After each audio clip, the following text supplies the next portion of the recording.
Ito lang kakainin lahat ko. kami naka-detention. Ha?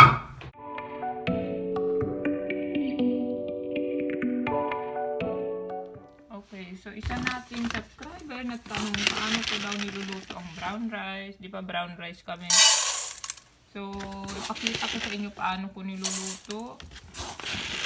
So, actually, paano ko niluluto ang white rice, ganun ko din niluluto itong brown rice. Wala akong ibang paraan sa pagluluto ko ng brown rice. Kasi maraming nagtatanong paano ko nga daw niluluto itong brown rice. Kasi bakit parang ganadong-ganado daw kumain, sinaayin, kaming lahat. Brown rice, sila ayaw. Actually, yung father-in-law ko is ayaw din niya ng brown rice. Kaya meron kaming white rice. Na hanggang ngayon nandyan pa kasi yung last summer, siguro July nandito sila. Nagpabili talaga siya ng white rice kasi ayaw niya talaga ang brown rice. Sabi niya, which is usually yun din ang sinasabi ng iba na matigas. Pero sa amin, ang brown rice is parang chewy.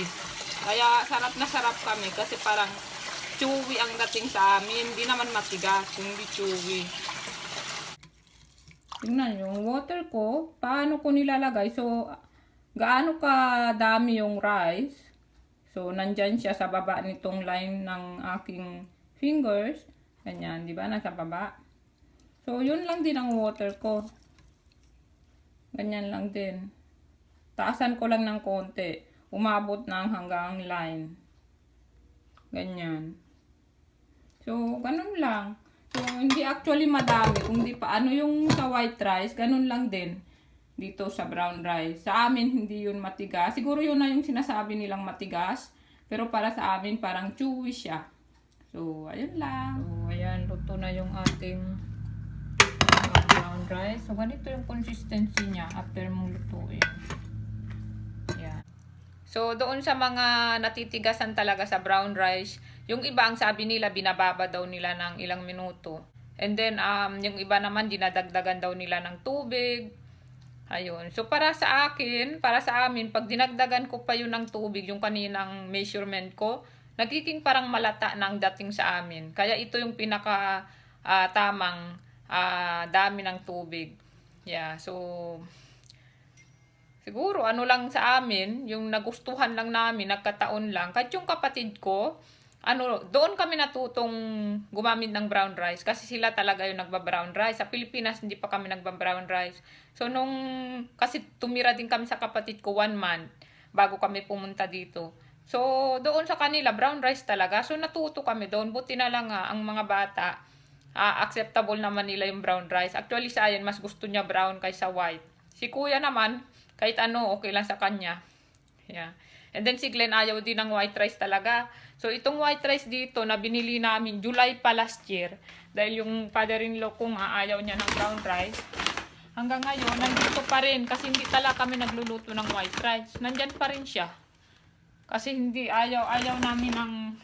Tsaka ang ganda daw ng yung pupo pagka sinaglen, yun ang nila. Ako naman more on water talaga. Pag walang water yun, mas nagkakaroon ako ng constipation. So water talaga. Increase water para sa akin naman. Pero kay Glenn, kay Mamang, brown rice lang. Maganda daw yung kanilang So maganda rin yun na no? Na tayo sa brown rice. Meron nga mas dark pa eh. Meron pang black rice daw yan eh. Mas dark, mas okay. Sabi nila nga, the darker, the better. Ayun. Walang Ito lang kakainin lahat ko. kami naka-detention. Ha? I-prove nyo, ano ba kung yun? Madami kami may detention eh. Pero hindi nga fair eh. Eh, ba't ka umiyak? Ha? Ba't ka umiyak?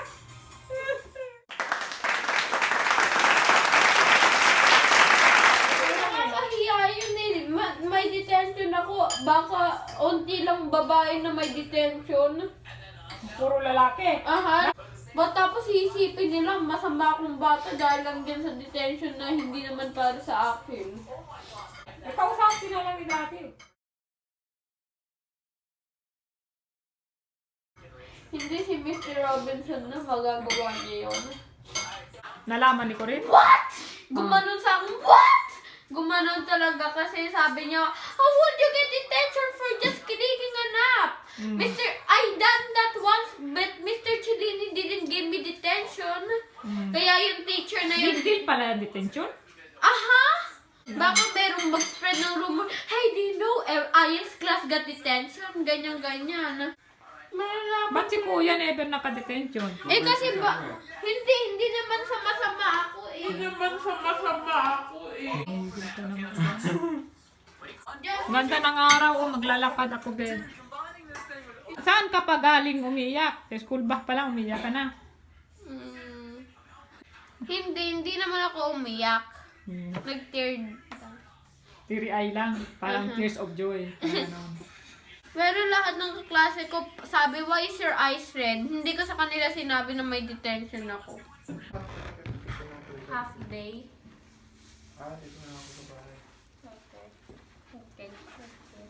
Kasi, pero sa tingin namin kung sino si Sean. Isang araw lang? Isang araw lang. Pero si Sean yun na lang to. Umiyak yan kanina pagdating. Siya lang kasi ang bad boy naman doon sa school eh. Ayaw lang nila ipaniwala. Hindi mo yung pagalitan? May detention? Kasi hindi ka naman kasalanan Ay, eh. sus. Oh, hindi ka pinagalitan. Ibig sabihin, next time. Hindi naman yun Pero hindi mangyayari. Hindi, yun na nga. Hindi yun mangyayari kung hindi dahil dito sa kaklase ko kung sino man Kaya eh. nga, nagtatrust nga kami sa'yo. Alam na namin na talanto itong sinasabi mo. Hindi Mukha ko ka nga naman alam hindi kung- guilty. Ayan, Kung oh. si Sean. Alam ko naman, di ka nagsisinungaling. Diyan kita kilala eh. Pero in the future ba, baka isipin mo, ay, hindi naman yun nagagalit. alam ko Magbabandalism lang ako, mag-cheating lang Hindi ko ako. gagawin mag-vandalize. Mag-iinuman lang ako. Hindi ako Diba? Be responsible. Ayaw ko uminom. Wala akong pakialam, basta ako kakain. Kasi kung expelled, masyado yun naman match. Ito nga detention, masyado match oh. Ito oh. Good afternoon. So, nandito ko sa taas at sila Glenn nandun sa baba. Nanonood sila ng pelikula. Kanina pa sila tawa ng tawa. So, ako naman humiga lang muna. Si mamang natulog yun. At it's 5 o'clock, alas 5 ng hapon. At nagluto si Glenn ng kanyang ginataan. And then mamaya mag-grocery kami.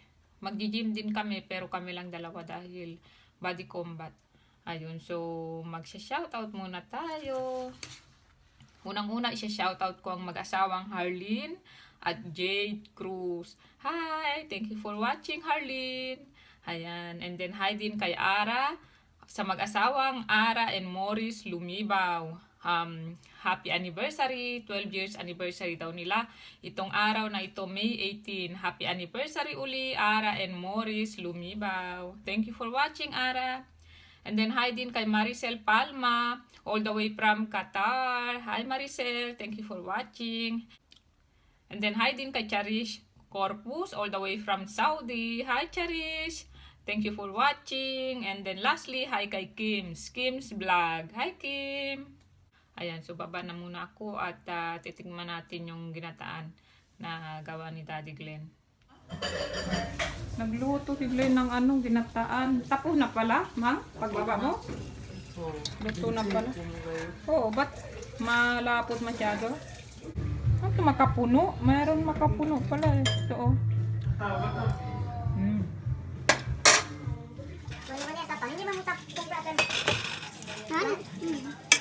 Ayan, merienda.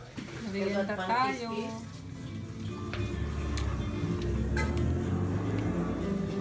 Masarap? Ha? Masarap? Oh, hindi masyadong matamis. Pero bakit sobrang dry? Wala na tayo. Ang ingay nila kahit sa taas naririnig.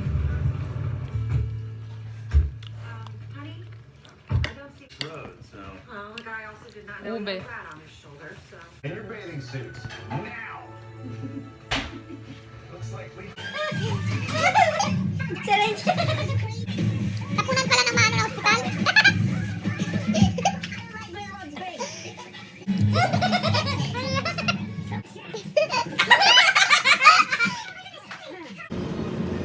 Yung isang pakete na, yung maraming pakete na. Ay, may din, maliit. Ito masarap po.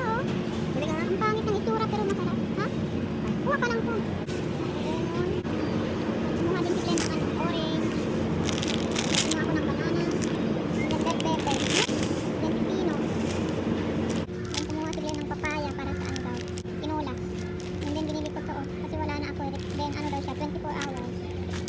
waterproof. Kaya sana hindi siya mag-transfer. And then bumili si Glenn ng kanyang gel.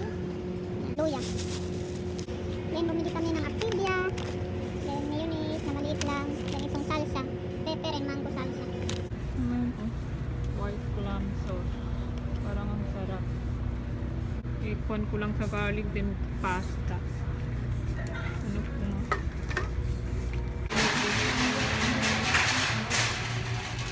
Oo, hindi. Ano yan, mother? Bagon, tsaka mangga. Bagoon ang tawag namin sa Zamboanga, pero bagoong alamang mangga. Tingnan nyo, alas 9:30. Matulog na kayo, ayan. Alas 9:30 na pala eh. Try natin. Malutong, no? Raise your eyebrows lang. Hindi ako marunong mag-raise ng eyebrow. Ganyan lang mo. Okay, gawin mo ulit.